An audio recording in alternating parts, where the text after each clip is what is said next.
کراچی میں وزیراعلی سندھ سید مراد شاہ کی زیر صدارت لنک روڈ پر واقع ایجوکیشن سٹی پر اجلاس ہوا۔ اجلاس میں chief secretary Sindh Rizwan Memon, principal secretary Sohail Rajput, Sindh board of investment کے ڈائریکٹر ابرار اور آغا خان فاؤنڈیشن کے نمائندوں نے شرکت کی۔ ترجمان وزیر اعلی ہاؤس کے مطابق وزیر اعلی سندھ سید مراد شاہ نے کہا کہ K4 کی صف بندی کے باعث آغا خان یونیورسٹی کا ایک ٹکڑا متاثر ہو رہا ہے، جس کے لیے متبادل زمین دی جائے گی۔ آغا خان یونیورسٹی اچھا کام کر رہی ہے، ہم آپ کے ساتھ ہیں۔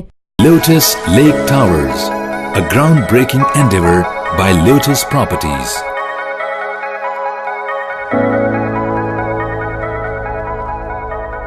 پاکستان میں پہلی مرتبہ حالات حاضرہ کے مختصر مگر جامع پروگرامز، خبروں، تبصروں کے علاوہ دیگر سماجی، تجارتی، ثقافتی، تفریحی، معلوماتی، مذہبی، تعلیمی، صحت اور بچوں کے پروگرامز صرف TNN TV پر۔